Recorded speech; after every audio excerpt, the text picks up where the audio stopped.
Ayanokoji's dominance does not begin with power, intimidation, or visibility. It begins with intentional underperformance, a strategy so subtle that most people mistake it for weakness. He deliberately suppresses his true abilities, never scoring too high, never standing out physically, never demanding attention. This calculated restraint sends a powerful signal to everyone around him. This person is harmless.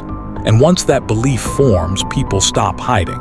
They speak carelessly, reveal strategies, expose emotional fractures, and underestimate consequences. In real life, the person no one prepares for becomes the person who sees everything coming. By choosing to look average, Ayanokoji gains something far more valuable than admiration. He gains unrestricted access to truth. This invisibility allows him to execute proxy manipulation, one of his most effective tools. Ayanokoji rarely confronts problems directly. Instead, he shapes the environment and nudges others into acting on his behalf. Horikita becomes the face of leadership. Kei becomes the emotional conduit. Ryuen becomes the controlled chaos. And Ikenos becomes the moral counterweight. Each believes they are acting independently, yet their movements align perfectly with Ayanokoji's design. The brilliance of this approach lies in insulation. No blame ever reaches him, no suspicion settles on him, and no retaliation targets him. Even when someone is psychologically or strategically defeated, they never realize who authored their downfall. True control is not being feared, it is being invisible. At the emotional level, Ayanokoji deploys the emotional dependency trap, a slow and irreversible form of psychological capture. He doesn't dominate emotions, he stabilizes them. He offers calm where there is chaos, clarity where there is fear, and protection where there is vulnerability. With Kei Karuizawa, this process is surgical. He first dismantles her fear, stripping away the power her bullies held over her psyche. Then he positions himself as the only reliable source of safety. Over time, her emotional balance becomes tied to his presence. When dependency forms, loyalty no longer needs enforcement. People instinctively protect what keeps them psychologically alive. This is control that operates beneath awareness. Despite his intelligence, Ayanokoji practices controlled revelation, never allowing others to fully measure him. He reveals only fragments of his capability, just enough to turn the tide of a situation, just enough to create shock, and just enough to seed fear. Then he retreats back into obscurity.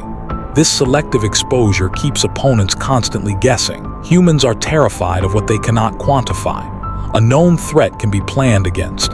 An unknown variable destabilizes every plan. By staying partially hidden, Ayanokoji transforms uncertainty into a weapon that works even when he is absent.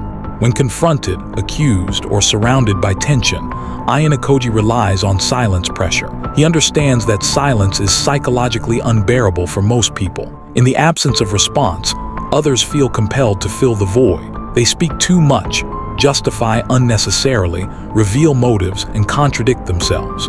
What looks like passivity is actually pressure applied without effort. Silence forces the other party to negotiate with their own anxiety. In real life, the one who speaks less often controls the narrative, because the loudest person is usually reacting, not thinking.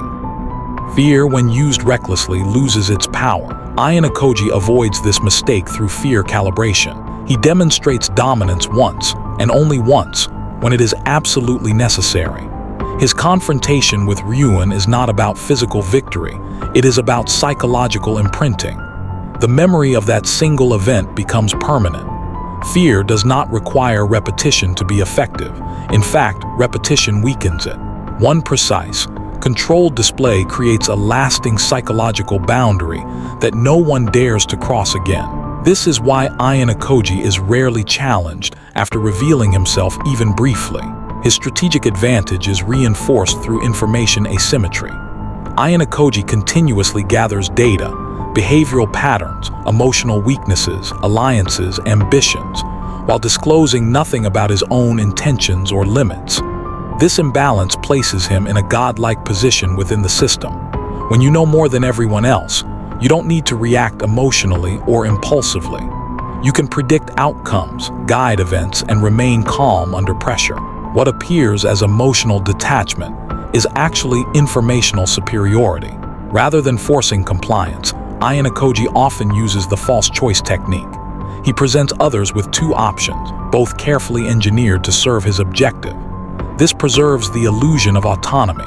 People believe they are exercising free will, and because of that belief, resistance vanishes. Humans rebel against force but rarely question choice. The most sophisticated control does not feel like control, it feels like freedom. This is why his manipulation is rarely detected. Equally critical is his mastery of timing manipulation. Ayanokoji never rushes decisions or confrontations. He waits patiently for emotional conditions to peak: panic, desperation, arrogance, or overconfidence. These are the moments when judgment collapses and mistakes multiply. He does not create chaos. He allows others' emotions to do that for him. Then, when victory is mathematically certain, he intervenes. He doesn't fight battles. He ends them before they fully begin. The deepest layer of his control is psychological replacement. Over time, he replaces existing sources of fear, authority, or validation within another person's mind. In Kei's case, the terror imposed by her bullies is gradually replaced by Ayanokoji's presence. Fear no longer controls her, he does. Once someone internalizes you as their source of safety or power, external influence loses its grip. At that point, control is complete because it operates internally. All these strategies merge into Ayanokoji's ultimate move: invisibility paired with absolute control. He maintains low presence while operating at a high intellectual level. He remains emotionally detached while understanding emotions better than anyone else. He acts rarely, but always at the perfect moment. This combination makes him untouchable. You cannot attack what you cannot identify. You cannot defend against a force you don't recognize. And you cannot escape a system once you're already functioning inside it. This is why the most dangerous individuals are never the loudest, the flashiest, or the most aggressive. They are the ones who decide everything, while appearing to be nothing at all.